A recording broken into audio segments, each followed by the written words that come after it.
السلام علیکم ویورز، ہمارے چینل پر خوش آمدید۔ میں نے کبھی سوچا بھی نہیں تھا زندگی کبھی مجھے ایسے موڑ پر لے آئے گی۔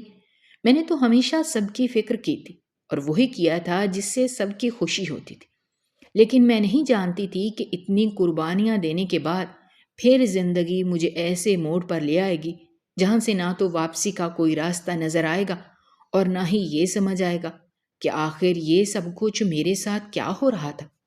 پچھلے کچھ عرصے سے جب سے میں اس گھر میں رہنے کے لیے آئی تھی، تب سے مجھے ایسا لگتا تھا کہ جیسے کچھ ٹھیک نہیں ہے۔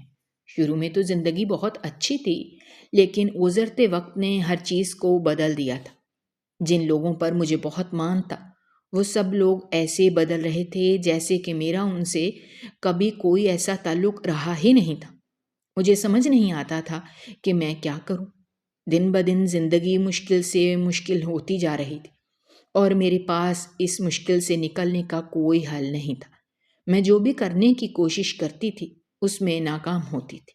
میں جو ساری چیزوں کو ٹھیک کرنے میں لگی ہوئی تھی، لیکن جتنا میں ان ساری چیزوں کو ٹھیک کرنے کی کوشش کرتی تھی، ساری چیزیں اتنی ہی خراب ہوتی جا رہی تھیں اور میرے اختیار سے نکلتی جا رہی تھیں۔ اب تو مجھے ایسا لگنے لگا تھا کہ جیسے کچھ بھی میرے بس میں نہیں رہا اور شاید میں کبھی بھی ان ساری چیزوں کو دوبارہ سے ٹھیک نہیں کر پاؤں گی۔ میں نے ہمیشہ ہی سب لوگوں کو جوڑ کر رکھنے کی کوشش کی اور یہی چاہتی تھی کہ میں مل جل کر سب کے ساتھ رہوں، لیکن اب جیسے حالات ہو رہے تھے، مجھے ایسے لگ رہا تھا کہ جیسے میں اپنے مقصد میں ناکام ہو رہی ہوں، جبکہ ان ساری چیزوں کے پیچھے نہ تو میری کوئی غلطی تھی اور نہ ہی میں نے کبھی کسی کو لے کر برا سوچا تھا۔ لیکن پھر بھی جو کچھ میرے ساتھ ہو رہا تھا وہ کچھ ٹھیک نہیں تھا۔ مجھے اس غلطی کی سزا مل رہی تھی جس میں میرا ذاتی کوئی قصور نہیں تھا، اور میرا کوئی ناقصور ہونے کے باوجود بھی سب لوگوں کی نظروں میں ہی قصوروار تھی۔ یہاں تک کہ اس شخص کی نظروں میں بھی میں اپنے لیے اجنبیت اور شک دیکھتی تھی جس کے لیے میں نے اتنا کچھ کیا تھا، جسے میں نے اپنے سے بڑھ کر زیادہ چاہا تھا، اور اس کی محبت میں سب کچھ کرنے کے لیے تیار ہو گئی تھی۔ اس شخص نے بھی مجھے شک کی نظروں سے دیکھنا شروع کر دیا تھا۔ مجھے اپنی زندگی مشکل اور تنگ لگنے لگی تھی، کیونکہ میں جس سے محبت کرتی تھی وہی انسان اب باقی لوگوں کے ساتھ مل گیا تھا۔ تو میرا اس گھر میں دم گھٹنے لگا تھا۔ جس کی خاطر میں اس گھر میں آئی تھی، جب وہی میرے ساتھ نہ تھا تو میں کیا کر سکتی تھی؟ میں بس اپنی زندگی کے دن گزار رہی تھی اور اس انتظار میں تھی کہ کچھ ایسا ہو جائے کہ میری زندگی بدل جائے۔ میں کسی معجزے کے انتظار میں تھی، اور پھر میری زندگی میں ایک ایسا موڑ آیا تھا کہ جس نے میری زندگی کو مکمل طور پر بدل دیا تھا، اور وہ تبدیلی ایسی تھی کہ جس نے مجھے ہلا کر رکھ دیا تھا۔ میں سوچ بھی نہیں سکتی تھی کہ زندگی میں کبھی میں اس موڑ پر بھی آ کر کھڑی ہو جاؤں گی، اور مجھے کبھی ایسی چیزوں کا بھی سامنا کرنا پڑے گا جن چیزوں پر میں نے زندگی میں کبھی بھروسہ نہیں کیا تھا، اور نہ ہی کبھی میں نے ایسا کچھ سوچا تھا، ایسا کرنے کا کبھی سوچا تھا، اور نہ ہی کبھی ایسی چیزوں پر بھروسہ کیا تھا۔ لیکن اب اپنا گھر بچانے کے لیے میں وہ سب کچھ کرنے کے لیے تیار تھی جو میں نے آج سے پہلے کبھی نہیں کیا تھا، اور میں کسی بھی حد تک جانے کے لیے تیار تھی۔ اپنی خوشیوں کو بچانے کے لیے میں نے ایک ایسا راستہ اختیار کیا تھا جو میں نہیں جانتی تھی کہ ٹھیک تھا یا پھر غلط تھا۔ میں کبھی بھی اس راستے کا انتخاب نہ کرتی اگر میرے اپنوں نے میرا ساتھ دیا ہوتا، لیکن اب میرے پاس یہی آخری راستہ تھا، اور اس وقت میں نے ہر چیز کو نظر انداز کرتے ہوئے جیسے اپنی آنکھیں بند کر لی تھی اور بنا کسی چیز کی پرواہ کیے اس راستے پر چل پڑی تھی جس پر شاید آگے بہت بڑا خطرہ میرا انتظار کر رہا تھا۔ میں نے ایک ایسے راستے کا انتخاب کر لیا تھا جو شاید مجھے ایک ایسی منظر پر لے کر جانے والا تھا جس کی حقیقت بہت ہی خوفناک اور دل دہلا دینے والی تھی، مگر کیونکہ ابھی میں اس حقیقت سے واقف نہیں تھی، اس لیے بنا کسی چیز کی پرواہ کیے اس راستے پر چل پڑی تھی، یہ سوچتے ہوئے کہ شاید مجھے میری خوشیاں واپس مل جائیں، اور میں سب کچھ کرنے کے لیے تیار تھی۔ اس رات بھی میں اسی مقصد کے تحت گھر سے نکلی تھی، اور اس رات جو کام مجھے کرنا تھا وہ انتہائی اہم تھا۔ یا تو اس کام کو کرنے کے بعد میری ساری مشکلات آسان ہو جاتی، یا پھر اس کام کو کرنے کے دوران ہی سب کچھ ختم ہو جاتا۔ یہ ایک ایسی جنگ تھی جو میں نے شروع کی تھی، جس میں یا تو میری جیت ہونی تھی یا پھر ہارنے پر شاید مجھے موت کا سامنا کرنا پڑتا۔ لیکن میں یہ موت کا کھیل کھیلنے کے لیے تیار تھی، کیونکہ جو زندگی میں جی رہی تھی یہ بھی کسی موت سے کم نہیں تھی۔ اس کو بدلنے کے لیے میں ایک کوشش کرنا چاہتی تھی، اور پھر چاہے کچھ بھی ہو جاتا مجھے منظور تھا۔ میرا نام کومل ہے اور میرا تعلق سندھ سے ہے۔ مجھے پڑھنے لکھنے کا بہت شوق تھا، اور کیونکہ میں اپنے والدین کی اکلوتی بیٹی تھی، مجھ سے چھوٹے میرے 2 بھائی تھے، لیکن بہن میں ایک ہی تھی۔ اسی لیے میرے ابا اور میری اماں مجھ سے بہت محبت کرتے تھے، یہاں تک کہ انہوں نے کبھی میری کسی بات سے انکار نہیں کیا تھا۔ میرے منہ سے نکلنے سے پہلے ہی میرے بابا میری ہر خواہش کو پورا کر دیتے تھے، اور بچپن سے ہی مجھے ایسا لگتا تھا کہ جیسے میں ایک بہت اچھی قسمت لے کر دنیا میں آئی ہوں۔ جسے اتنی محبت کرنے والے والدین ملے تھے، اسے اور کیا چاہیے تھا۔ بہت سے رشتہ دار ایسے تھے جو میرے اماں ابا کو اس بات سے بہت روکتے تھے کہ وہ میری ہر فرمائش کو پورا نہ کیا کریں۔ یہاں تک کہ میری دادی، وہ کبھی بھی اس حق میں نہیں رہی تھی کہ میرے بابا مجھے اس قدر محبت یا پھر میری ہر خواہش کو پورا کریں، کیونکہ ان کا ماننا یہ تھا کہ ایک بیٹی کو زیادہ لاڈ پیار بھی نہیں دینا چاہیے۔ اسے ایسے بنانا چاہیے کہ جب وہ اگلے گھر رخصت ہو کر جائے تو وہاں کی سختیوں کو برداشت کر سکے۔ اس کے اندر اتنی ہمت اور اتنی برداشت پیدا کرنی چاہیے۔ لیکن میرے بابا، وہ ان ساری چیزوں سے بہت الگ سوچتے تھے۔ ان کا ماننا تھا کہ ایسا کچھ نہیں ہوتا، بعد کی بات نصیب کی ہوتی ہے، اور جہاں تک ممکن ہوتا ہے والدین کو اپنے بچوں کو وہ خوشی دینی چاہیے جو ان کا حق ہے۔ اور ویسے بھی میرے بابا نے بچپن میں ہی سوچ لیا تھا کہ وہ میری شادی ایسے شخص سے ہی کریں گے جو مجھ سے ان سے بھی زیادہ محبت کرتا ہوگا۔ جب سے میں نے جوانی کی دہلیز پر قدم رکھا تھا، رشتہ داروں میں بہت سے لوگوں نے میرا رشتہ مانگا تھا، لیکن میرے بابا ابھی اس بارے میں نہ تو کوئی فیصلہ لے رہے تھے اور نہ ہی انہوں نے کبھی ایسا سوچا تھا، کیونکہ مجھے اعلیٰ تعلیم حاصل کرنے کا بے حد شوق تھا، اور میرے بابا میری اس خواہش کو پورا کرنا چاہتے تھے۔ میں نے اپنے اسکول اور کالج کی پڑھائی اپنے شہر سے ہی مکمل کی تھی، اور اس کے بعد یونیورسٹی پڑھنے کے لیے میں کراچی جانا چاہتی تھی۔ کراچی میں ہمارا کوئی رشتہ دار نہ تھا، اور کراچی ہمارے علاقے سے بھی دور تھا۔ میرے بابا تو مجھے وہاں بھیجنے کے لیے تیار تھے۔ میں وہاں پر ہاسٹل میں رہ کر اپنی تعلیم مکمل کر سکتی تھی، لیکن میری اماں کو اس بات پر اعتراض تھا۔ انہوں نے پہلی بار زندگی میں ابا کے سامنے کسی بات سے انکار کیا تھا، اور یہ کہا تھا کہ وہ مجھے اتنی دور پڑھنے کے لیے نہ بھیجیں۔ اگر انہوں نے میرا شوق پورا کرنا ہی ہے تو اپنے شہر میں جو یونیورسٹی ہے وہاں پر میں اپنا شوق پورا کر لوں، لیکن وہ مجھے کبھی بھی اپنے سے دور بالکل نہیں بھیجیں گے۔ اور اوپر سے رشتہ داروں کے 100 سوال۔ سارے رشتہ دار تو پہلے ہی میری پڑھائی کے خلاف تھے، اور بہت سارے رشتہ دار تو اماں کو گھر آ کر یہی کہتے تھے کہ یہی لڑکی کی صحیح عمر ہوتی ہے۔ میری اماں اب میرے باپ کو سمجھائیں، اور اب وہ میری ہر ضد کو پورا کرنے کے بجائے میری شادی کرنے کے بارے میں سوچیں۔ ایسے میں اگر وہ مجھے شہر سے دور اکیلی کو بھیج دیں گے تو لوگ 100 باتیں بنائیں گے۔ اماں تو لوگوں کی باتوں میں آ کر ایسی باتیں کرنے لگ جاتی تھی، لیکن میرے بابا کو ان ساری چیزوں سے کوئی فرق نہیں پڑتا تھا۔ ان کے لیے سب سے زیادہ ضروری ان کے بچوں کی خوشی تھی، اور اس کے لیے وہ کچھ بھی کرنے کے لیے تیار تھے۔ میرے بابا کو مجھ پر پورا بھروسہ تھا، اسی لیے وہ کسی کی بات پر زیادہ توجہ نہیں دیتے تھے۔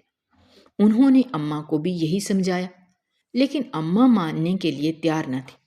آخر کار کچھ دنوں تک اسی بات کو لے کر ہمارے گھر میں بحث ہوتی رہی تھی، اور آخر میں فیصلہ میرے حق میں ہوا تھا۔ میں جانتی تھی کہ میرے بابا وہی کریں گے جو میں چاہتی ہوں۔ میں نے انہیں اس بات کا پورا یقین دلایا تھا کہ میں کبھی بھی ان کا سر جھکنے نہیں دوں گی، اور وہی کروں گی جو وہ مجھے کرنے کے لیے کہیں گے۔ ایک دفعہ میری پڑھائی مکمل ہو جائے، اس کے بعد وہ جس سے کہیں گے میں شادی کرنے کے لیے تیار ہو جاؤں گی۔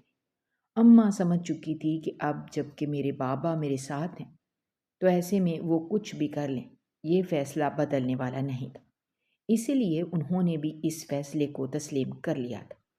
لیکن جانے سے پہلے انہوں نے بہت ساری ہدایات مجھے دی تھیں، اور ان میں سب سے زیادہ ضروری بات یہی تھی کہ مجھے اپنے بابا کا مان کبھی نہیں توڑنا، کبھی بھی لوگوں کو یہ کہنے کا موقع نہیں دینا کہ میرے بابا نے مجھے شہر بھیج کر غلطی کی ہے۔ میں ان کی بات کو اچھی طرح سے سمجھ سکتی تھی، اور میں نے ان سے وعدہ کیا تھا کہ کبھی بھی زندگی میں بابا کو دوسروں کے سامنے شرمندہ نہیں ہونے دوں گی۔ میں نے خوشی خوشی اپنا سارا سامان باندھ لیا تھا، کیونکہ مجھے کل ہی کراچی کے لیے روانہ ہونا تھا۔ میرے بابا نے سارے انتظامات کر لیے تھے، اور انہوں نے ہی مجھے چھوڑنے کے لیے جانا تھا۔ شہر کی سب سے اچھی اور بڑی یونیورسٹی میں میرا داخلہ ہو گیا تھا۔ میری خوشی کی کوئی انتہا نہ تھی۔ آج تک زندگی میں نے جو کچھ بھی چاہا تھا اور سوچا تھا، وہی سب کچھ میں نے حاصل بھی کیا تھا، اور میں اسے اپنی زندگی کی سب سے بڑی خوش قسمتی سمجھتی تھی کہ مجھے میرے اماں ابا جیسے والدین ملے تھے، جنہوں نے ہر معاملے میں میرا ساتھ دیا تھا، اور کبھی بھی دوسروں کی باتوں میں آ کر مجھ پر بلا وجہ کی پابندیاں نہیں لگائیں تھیں۔ میرے ابا مجھے ہاسٹل میں چھوڑ کر چلے گئے تھے، یہ کہہ کر کہ وہ ہفتے میں ایک چکر ضرور لگایا کریں گے اور مجھ سے ملنے آیا کریں گے۔ میں نے اپنی پڑھائی شروع کر دی تھی، اور میرا سارا دھیان اپنی پڑھائی کی طرف ہی ہوتا تھا۔ میں دل لگا کر اپنی پڑھائی کرتی تھی، کیونکہ میں یہاں پر اس مقصد سے آئی تھی، اور مجھے اپنے مقصد کو ہر حال میں پورا کرنا تھا۔ وقت اسی طرح سے گزر رہا تھا، اور یہاں پر میں نے 2 سال مکمل کر لیے تھے، لیکن ابھی بھی 2 سال باقی تھے۔ میرے بابا ہفتے میں ایک بار ضرور مجھ سے ملنے کے لیے آتے تھے، جبکہ میں بھی چھٹیوں میں اپنے گھر کا چکر لگا لیتی تھی۔ اب کیونکہ 2 سال خیر سے گزر گئے تھے، ایسے میں میری اماں کی بے چینی تھی وہ بھی ختم ہو گئی تھی، اور وہ مطمئن تھی۔ ادھر اماں نے میرے لیے رشتے دیکھنے شروع کر دیے تھے، یہ سوچ کر کہ جیسے ہی میری پڑھائی مکمل ہوگی تو وہ مجھے رخصت کر دیں گی، اور اب تو ابا کو بھی اس بات پر کوئی اعتراض نہیں تھا۔ میں جب بھی چھٹیوں میں اپنے گھر جاتی تھی تو میری اماں کو کوئی نہ کوئی میرے لیے رشتہ تلاش کر لیتی تھی، لیکن میرے بابا کسی نہ کسی وجہ سے انکار کر دیتے تھے۔ اسی یونیورسٹی میں پڑھتے ہوئے میری ملاقات وقار سے ہوئی۔ وقار ایک اچھا لڑکا تھا اور پڑھائی میں میری مدد کرتا تھا۔ میں نے کبھی بھی لڑکوں کو دوست نہیں بنایا تھا، لیکن وقار سے تھوڑی بہت بات چیت میری ہو جاتی تھی۔ آہستہ آہستہ ہم لوگوں کی دوستی ہو گئی تھی۔ میں صرف اس سے کام تک کا ہی واسطہ رکھتی تھی، اس کے علاوہ ہم دونوں کے بیچ میں ایسی کوئی دوسری بات نہ تھی۔ لیکن آہستہ آہستہ جیسے جیسے وقت گزرتا جا رہا تھا، وقار مجھے اچھا لگنے لگا تھا، کیونکہ اس میں بہت ساری اچھی عادتیں تھیں جن کی وجہ سے وہ مجھے اچھا لگتا تھا، اور وقار نے بھی اس بات کو تسلیم کیا تھا کہ میں اسے اچھی لگتی ہوں۔ جیسے ہی ہماری پڑھائی مکمل ہوئی تھی تو ہم دونوں کو ایک دوسرے سے محبت ہو گئی تھی۔ شادی تو ہم دونوں نے کرنی ہی تھی۔ جبکہ وقار نے مجھ سے میرے گھر کا پتہ پوچھا تھا، اس نے کہا تھا کہ وہ میرے لیے رشتہ بھیجے گا اور عزت سے رخصت کرا کے مجھے گھر لے آئے گا۔ مجھے بھی اس بات پر کوئی اعتراض نہیں تھا۔ میں جانتی تھی کہ میرے بابا ضرور اس بات کو سمجھیں گے، اور اگر وہ انکار بھی کر دیتے تب بھی میں ان کے فیصلے کے خلاف کبھی نہ جاتی۔ وقار سے مجھے محبت ضرور تھی، لیکن اپنے ابا کی عزت سے زیادہ مجھے کچھ بھی عزیز نہیں تھا۔ اور پھر جیسے ہی میں اپنے گھر واپس آ گئی تھی تو وقار نے میرے لیے رشتہ بھیج دیا۔ میں نے اپنے بابا کو سب کچھ بتا دیا تھا۔ میرے بابا جب وقار سے ملے تھے تو انہیں بھی وقار بہت ہی سلجھا ہوا اور اچھا لگا تھا۔ انہیں بالکل ایسا ہی لڑکا میرے لیے چاہیے تھا، جو مجھ سے اتنی ہی محبت کرتا جتنی کہ میرے گھر والے کرتے تھے۔ میرے بابا نے فوراً رشتے کے لیے ہاں کر دی تھی، اور میرا رشتہ طے ہو گیا تھا۔ میں بہت خوش تھی، اور اب تک تو میں نے زندگی میں جو بھی چاہا تھا وہی مجھے ملا تھا۔ یہاں تک کہ جس شخص کو میں پسند کرتی تھی وہ بھی مجھے ملنے والا تھا۔ ہم دونوں کی شادی طے ہو گئی تھی اور ہم دونوں بہت خوش تھے، اور پھر وہ دن بھی آ ہی گیا تھا جس کا ہم دونوں کو انتظار تھا۔ میری شادی ہو گئی تھی اور میں رخصت ہو کر اپنے سسرال آ گئی۔ میرے سسرال میں میری نند اور میری ساس کے علاوہ اور کوئی نہیں تھا۔ وقار ایک ہی بھائی تھا اور اس کی ایک ہی بہن تھی جو اس سے چھوٹی تھی۔ شروع میں تو سب کچھ ٹھیک تھا۔ میری نند اور میری ساس بھی میرے شوہر کی طرح ہی مجھ سے بہت محبت کرتی تھی اور میرا خیال رکھتی تھی۔ لیکن جب سے میں اس گھر میں آئی تھی مجھے ایک بات بہت عجیب لگتی تھی۔ وہ یہی تھی کہ رات کو میری ساس اور میری نند گھر سے باہر چلی جاتی اور کافی دیر تک وہ گھر سے باہر رہتی تھی۔ جب میں ان سے پوچھتی تو وہ یہی کہتی کہ وہ بازار گئی تھی۔ واپس آتے ہی میری نند اپنے کمرے میں بند ہو جاتی اور صبح سے پہلے وہ کسی سے نہیں ملتی تھی۔ میری ساس یہی کہتی تھی کہ اس کی طبیعت کچھ ٹھیک نہیں ہے، لیکن یہ ہر ہفتے کی بات تھی۔ میں نے ایک بار اپنے شوہر سے پوچھنے کی کوشش کی تو اس نے بھی مجھے اس بارے میں کچھ نہ بتایا۔ آخر کار میں نے اس بات کو یہیں پر چھوڑ دیا، یہ سوچتے ہوئے کہ ان کا ذاتی معاملہ ہوگا، ہو سکتا ہے وہ مجھے اس بارے میں کچھ نہ بتانا چاہتی ہوں۔ زندگی اسی طرح سے گزر رہی تھی اور گزرتے وقت نے بہت ساری چیزوں کو بدل دیا تھا، جس میں اس گھر کا ماحول اور میری زندگی تھی۔ میں جو بچپن سے اپنے آپ کو خوش قسمت لڑکی سمجھتی آ رہی تھی اور یہ سوچتی تھی کہ زندگی میرے اوپر کتنی مہربان ہے، جو چیز میں مانگتی تھی اور سوچتی تھی وہ مجھے فوراً سے مل جاتی تھی۔ لیکن اب واقعی قسمت نے مجھے اپنی حقیقت دکھا دی تھی۔ یہ دکھا دیا تھا کہ کوئی بھی اتنا خوش قسمت نہیں ہوتا کہ جسے ہر چیز فوراً سے مل جائے۔ ابھی تو بہت زندگی باقی تھی اور شاید اب میری آزمائش شروع ہو گئی تھی۔ یہ مجھے ان چیزوں کے لیے ترسنا تھا جو میں چاہتی تھی۔ ہماری شادی کو 2 سال گزرے تھے اور پھر اسی طرح سے تیسرا سال بھی گزر گیا، لیکن ابھی تک ہماری کوئی اولاد نہ تھی۔ یہی زندگی کی وہ سب سے بڑی کمی تھی جس کا مجھے شدت سے احساس ہوتا تھا۔ نہ صرف مجھے احساس ہوتا تھا بلکہ اس گھر کے لوگوں نے مجھے اس چیز کا احساس دلانے میں کوئی کمی نہیں چھوڑی تھی۔ پہلے تو میری ساس خاموش تھی، لیکن اب ہر دن وہ مجھے اس بات کے طعنے دینے لگی تھی کہ ان کا ایک ہی بیٹا ہے اور اس کی بھی اولاد نہیں ہے۔ میری ساس نے تو باقاعدہ طور پر مجھے بھانج ہونے کے طعنے دینے شروع کر دیے تھے، جبکہ وہ میری نند کو بھی میرے قریب رہنے سے منع کرتی تھی۔ مجھے بہت دکھ ہوتا تھا، لیکن میں کیا کر سکتی تھی؟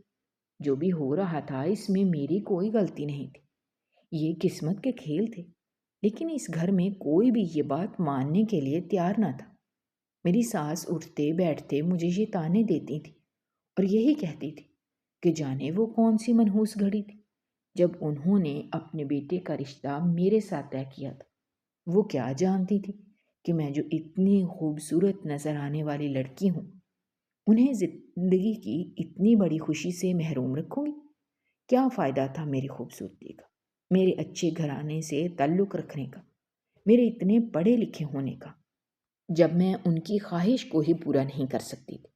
میں ان کی ساری باتیں سن کر خاموش ہو جاتی۔ جب میں اپنے شوہر سے کچھ بھی کہتی تو وہ بھی بالکل خاموش رہنے کا کہتا اور یہی کہتا کہ اس کی ماں بالکل ٹھیک کہتی ہے۔ مجھے وقار سے یہ امید نہ تھی۔ اب تو وقار نے بھی اپنا رویہ مجھ سے بدل لیا تھا۔ اس کے رویے میں وہ اپنائیت اور محبت اب بالکل بھی نہیں رہی تھی جو پہلے ہوتی تھی۔ شاید وہ بھی مجھ سے تنگ آنے لگا تھا اور کچھ اس کی ماں کی باتوں نے بھی اسے میرے خلاف کر دیا تھا کہ وہ مجھ پر شک کرنے لگا تھا اور ذرا ذرا سی بات پر وہ بھی مجھ سے جھگڑا کر لیتا۔ میں اس کی وجہ سے یہ سب کچھ برداشت کر رہی تھی، جبکہ اس نے بھی اب میرے ساتھ یہ سب کچھ کرنا شروع کر دیا تھا۔ میں اپنے گھر واپس جا کر اماں ابا کو کوئی دکھ نہیں دینا چاہتی تھی، اسی لیے خاموشی سے سب لوگوں کی باتیں برداشت کر لیتی۔ باقی ساری چیزیں تو ایک طرف ٹھیک تھی، لیکن اب مجھے اس بات کا ڈر لگنے لگا تھا کہ کہیں میری ساس میرے شوہر کی دوسری شادی نہ کروا دے، کیونکہ وہ اکثر اس کا ذکر بھی کرتی تھی۔ اور پہلے تو مجھے یہ لگتا تھا کہ وقار مجھ سے محبت کرتا ہے، اسی لیے کسی اور عورت سے کبھی شادی نہیں کرے گا۔ لیکن پچھلے کچھ عرصے سے جس قسم کا اس کا رویہ ہو گیا تھا اسے دیکھ کر مجھے اندازہ ہو رہا تھا کہ اب وہ بدل چکا ہے، اور اب یقیناً وہ اپنی ماں کے کہنے پر کسی بھی دوسری عورت سے شادی کرنے کے لیے تیار ہو جائے گا۔ ایسے میں اگر اس نے مجھے طلاق دے دی تو میں کہاں جاؤں گی؟ یہی بات مجھے سب سے زیادہ پریشان کرتی تھی۔ میں بہت پریشان رہنے لگی تھی اور میرے پاس اس مسئلے کا کوئی حل نہیں تھا۔ پڑوسن جو میری بہت اچھی سہیلی بن گئی تھی، وہ میری پریشانی کو سمجھتی تھی، اور پھر ایک دن اس نے میرے مسئلے کا حل نکال لیا۔ اس نے مجھے بتایا کہ یہیں قریب میں ہی ایک اماں حجن رہتی ہے۔ ان کے پاس ایسے ہر مسئلے کا حل ہوتا ہے۔ اگر میں کہوں گی تو وہ مجھے اس کے پاس لے جائے گی۔ میں نے تو فوراً ہی یہ سنتے ہاں کر دی تھی اور اس کے ساتھ چلنے کے لیے تیار تھی، کیونکہ میں اپنا گھر بچانے کے لیے کچھ بھی کرنے کے لیے تیار تھی۔ میں اپنی پڑوسن کے ساتھ اماں حجن کے پاس چلی گئی، جو کہ ایک جانی مانی عورت تھی، اور اس بات کا اندازہ مجھے بھی تھا۔ میں نے اکثر ان کا نام سنا تھا، لیکن آج سے پہلے کبھی بھی میں نے ایسا کچھ بھی کرنے کا نہیں سوچا تھا، کیونکہ میں ایک پڑھی لکھی سمجھدار لڑکی تھی اور ایسی چیزوں پر بالکل بھی بھروسہ نہیں کرتی تھی۔ لیکن اب جب کہ سارے حالات اور ساری چیزیں میرے ہاتھ سے نکلتی ہوئی مجھے دکھائی دے رہی تھی، مجھے کچھ اور سمجھ نہیں آ رہا تھا، تو میں نے وہ کرنے کا بھی ارادہ کر لیا جو آج سے پہلے نہ میں نے کبھی کیا تھا اور نہ ہی کرنے کا سوچا تھا۔ میں اس راستے پر بھی چلنے کے لیے تیار تھی، صرف اور صرف اپنے گھر کو بچانے کے لیے اور اپنی محبت کو برقرار رکھنے کے لیے۔ اماں حجن کے پاس جب میں پہنچی تو انہوں نے مجھے 11 دن کا عمل کرنے کے لیے کہا، اور اس کے ساتھ ہی انہوں نے مجھ سے یہ کہا کہ مجھے کیسے بھی کر کے اپنے شوہر کے بال ان کے پاس لانے ہوں گے۔ وہ میرے لیے یہ خاص عمل کریں گی اور اس کے بعد میری ہر من کی مراد پوری ہوگی۔ میری ساس اور میرے شوہر کا رویہ بھی میرے ساتھ بالکل ٹھیک ہو جائے گا اور مجھے اولاد جیسی نعمت بھی ضرور نصیب ہوگی، لیکن مجھے ان کا بتایا ہوا عمل باقاعدگی سے کرنا ہے، اس میں کوئی کوتاہی نہیں کرنی۔ اگر میں نے کوئی کوتاہی کی یا اس عمل کو ادھورا چھوڑا تو اس کا اثر زائل ہو جائے گا، اور اس کے بعد میں کبھی بھی کوئی دوسرا عمل نہیں کر پاؤں گی اور میرا مقصد بھی ادھورا رہ جائے گا۔ مجھے ان کی ساری بات اچھی طرح سے سمجھ آ گئی تھی۔ انہوں نے مجھے گارنٹی دی تھی کہ میں 11 دن اس عمل کو کر لوں، اس کے بعد میں خود دیکھوں گی کہ کیسے میری زندگی بدل گئی ہے۔ میں بہت خوش تھی اور خوشی خوشی گھر آ گئی۔ اس کے ساتھ ہی میں نے اپنی پڑوسن کا بھی شکریہ ادا کیا جس نے میری بہت مدد کی تھی۔ مجھے امید کی کرن نظر آئی تھی۔ اس کے بعد اماں حجن کے کہنے کے مطابق میں نے وہ عمل کرنا شروع کر دیا تھا۔ اس کو کرتے ہوئے میں یہ بات مکمل طور پر بھول گئی تھی کہ میں جس راستے پر چلنے لگی ہوں یا جو کچھ میں نے کرنے کا سوچا ہے وہ مجھے کہاں لے کر جا رہا ہے۔ لیکن اس وقت تو صرف اور صرف میرے ذہن میں ایک ہی بات تھی کہ مجھے کیسے بھی کر کے اپنے گھر کو بچانا ہے، اور اس کے لیے میں کچھ بھی کرنے کے لیے تیار تھی۔ اماں حجہ نے مجھے جو عمل کرنے کے لیے کہا تھا وہ کوئی آسان عمل نہ تھا۔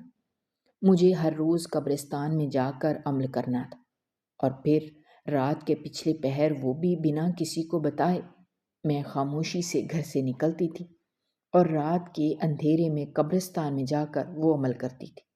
یہ سب کچھ میرے لیے آسان نہیں تھا۔ میں جو آج تک کبھی بھی شام کے بعد بھی گھر سے باہر نہیں نکلی تھی، ایسے میں رات کو گھر سے باہر نکلنا اور ایک ایسی جگہ پر جانا جہاں دن کے اجالے میں بھی کوئی اکیلا نہ جائے۔ لیکن جب انسان کسی مشکل میں پڑ جاتا ہے تو اس سے نکلنے کے لیے سب کچھ کرنے کے لیے تیار ہو جاتا ہے۔ میں نے جیسے تیسے کر کے 11 دن کا یہ عمل کیا تھا، اور جیسے ہی میرا عمل مکمل ہوتا تھا میں خاموشی سے گھر واپس آ جاتی تھی۔ اماں حجن کے کہنے کے مطابق جس دن میرے عمل کا آخری دن تھا اس دن مجھے ان کے پاس جانا تھا۔ انہوں نے مجھ سے یہ کہا تھا کہ وہ مجھے کچھ تعویذ دیں گی، مجھے اپنے ساتھ لے کر جانے ہیں، اور اس کے بعد بس اپنے اچھے وقت کا انتظار کرنا ہے۔ اس رات میری عمل کا آخری دن تھا۔ جیسے ہی میں نے اپنا عمل مکمل کیا تھا میں بہت خوش تھی، لیکن اس کے ساتھ ہی ایک عجیب سی بے چینی تھی۔ یہ عجیب سی بے چینی تو مجھے اسی دن سے تھی جس دن سے میں نے یہ عمل کرنا شروع کیا تھا، لیکن بس یہ سوچ کر کہ صرف 11 دن کی بات ہے، اس کے بعد سب کچھ ٹھیک ہو جائے گا۔ اپنے دل کو تسلی دے کر میں وہ سب کچھ کرتی گئی جو انہوں نے مجھ سے کرنے کے لیے کہا تھا، اور آج جبکہ میرے عمل کا آخری دن تھا، اپنے عمل کو مکمل کر کے میں اماں حجن کے کہنے کے مطابق ان کے گھر پہنچ گئی تھی۔ جب میں نے انہیں اپنے عمل کو مکمل کرنے کے بارے میں بتایا تو وہ بھی خوش ہوئی تھی، اور انہوں نے مجھ سے کہا کہ کیونکہ آج میرے عمل کا آخری دن ہے اسی لیے آج میں گھر نہیں جا سکتی، کیونکہ اگر آج میں اس طرح سے گھر گئی تو بہت ساری چیزیں میرا پیچھا کریں گی، ہو سکتا ہے کہ مجھے نقصان بھی پہنچا دیں۔ اسی لیے تو مجھے انہوں نے یہاں پر بلوایا تھا، کیونکہ ان کا گھر ایسے حصار میں ہے کہ جسے ایسی چیزیں توڑ کر اندر نہیں آ سکتی۔ اسی لیے انہوں نے مجھے اپنے پاس بلایا تھا تاکہ کوئی بھی چیز میرے اوپر حملہ نہ کر سکے اور مجھے نقصان نہ پہنچا سکے۔ مجھے آج رات یہیں گزارنی ہوگی کیونکہ میرے سر کے اوپر خطرہ ہے۔ جیسے ہی یہ رات ختم ہوگی سارے خطرے ٹل جائیں گے، اس کے بعد سب کچھ ٹھیک ہو جائے گا، اور صبح ہوتے ہی مجھے کچھ تعویذ دیں گی جنہیں میں لے کر اپنے گھر چلی جاؤں۔ ان کی بات سن کر میں پریشان ہو گئی تھی اور ڈر بھی گئی تھی، اور اپنا گھر بچانے کی خاطر جہاں میں نے اتنا کچھ کیا تھا وہاں یہ کرنے کے لیے بھی میں تیار تھی۔ اور ویسے بھی میرا شوہر ان دنوں اپنے کام کی وجہ سے کسی دوسری جگہ گیا ہوا تھا، ایسے میں ایک رات کے لیے یہاں رک سکتی تھی، جبکہ میں نے اپنی ساس کو فون کر کے یہ کہا تھا کہ آج رات میں اپنی اماں کے گھر جا کر رکوں گی۔ انہوں نے بھی کوئی اعتراض نہ کیا، اور میں اماں حجن کے کہنے کے مطابق یہیں پر ان کے پاس رک گئی تھی۔ جیسے ہی آدھی رات گزری میرے پیروں تلے سے زمین نکل گئی، کیونکہ وہاں تو 7 آدمی موجود تھے جو کہ ہوس بھری نظروں سے مجھے دیکھ رہے تھے۔ ان لوگوں کو یہاں دیکھ کر میں ڈر گئی تھی اور اٹھ کر بیٹھ گئی، جبکہ اماں حجن مجھے وہاں کہیں پر بھی دکھائی نہیں دی تھی۔ میں نے انہیں بہت آوازیں دیں لیکن وہ یہاں نہیں تھی۔ جیسے ہی میں نے بھاگنے کی کوشش کی تو اچانک سے ہی کمرے کا دروازہ کھلا، اور سامنے کا منظر دیکھ کر مجھے سمجھ نہیں آ رہا تھا کہ مجھے خوش ہونا چاہیے یا حیران۔ میرا شوہر، میری ساس اور میری نند سامنے ہی موجود تھے، اور وہیں پر میری ساس نے میرے اوپر الزام لگانے شروع کر دی۔ وہ میرے شوہر سے یہی کہنے لگی کہ جب بھی وہ اپنے کام سے باہر جاتا ہے تو میں ان سے بہانہ بنا کر اسی طرح سے گھر سے باہر نکل جاتی ہوں، اور ان سے یہ کہتی ہوں کہ میں اپنی اماں کے گھر جا رہی ہوں، جبکہ حقیقت میں یہ سب کچھ کرتی پھر رہی ہوں۔ میں نے انہیں اپنی صفائی دینے کی کوشش کی لیکن وہ میری کوئی بھی بات سننے کے لیے تیار نہیں تھے، جبکہ میں نے اپنے شوہر کو سمجھایا، اسے یہ کہا کہ میں یہاں پر کس مقصد کے تحت آئی تھی۔ میں نے اسے پوری کہانی بتائی لیکن وہ میری بات ماننے کے لیے تیار نہیں تھا، اور اس نے یہی کہا کہ اگر میں واقعی میں کسی عورت کے کہنے پر یہاں رکی تھی تو پھر وہ عورت کہاں تھی، جبکہ اس کی جگہ تو یہ مرد یہاں پر موجود تھے۔ مجھے خود سمجھ نہیں آ رہا تھا کہ اماں حجن کہاں چلی گئی۔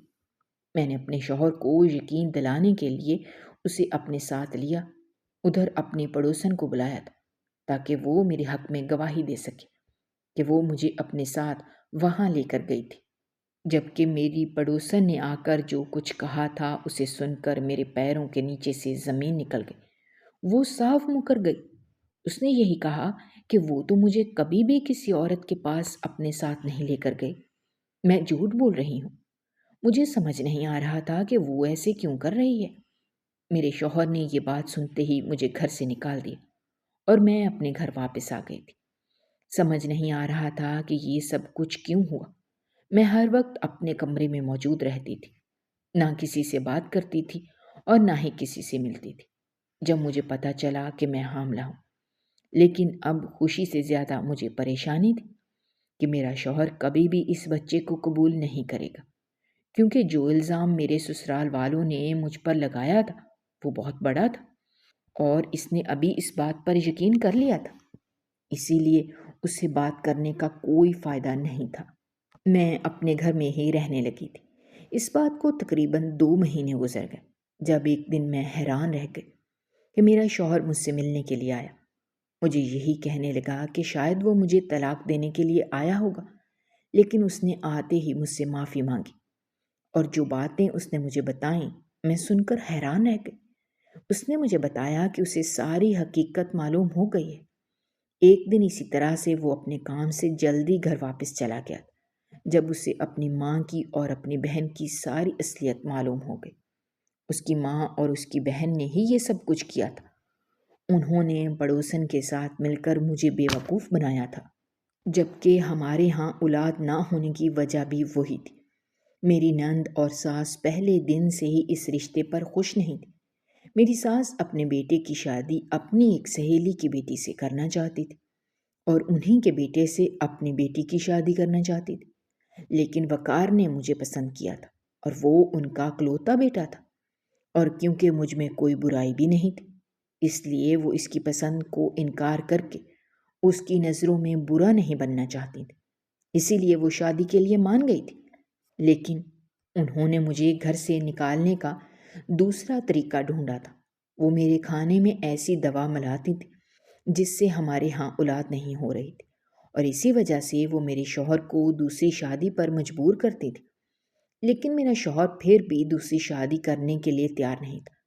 جب انہوں نے یہ چال چلی تھی، ساتھ والی ہمسائی کو ملایا تھا اور مجھے ایک ایسی عورت کے پاس بھیج دیا تھا جو کہ ایسے بہت سارے عمل کرتی تھی، لیکن میرے لیے اس نے کچھ نہیں کیا تھا۔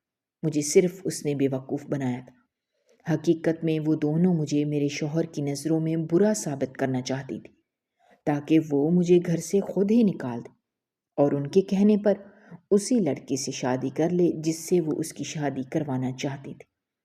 اسی لیے تو میری پڑوسن نے مجھے اپنے ساتھ لے کر گئی تھی، اور بعد میں خود ہی اپنی بات سے مکر گئی تھی، جبکہ وہ عورت بھی اس جگہ سے غائب ہو گئی تھی، اور وہاں پر مردوں کو بھیج دیا تھا، صرف مجھے میرے شوہر کی نظروں میں غلط ثابت کرنے کے لیے، کیونکہ وہ بھی ان لوگوں کے ساتھ ملی ہوئی تھی، اور میرے شوہر کو اپنی غلطی کا احساس تھا۔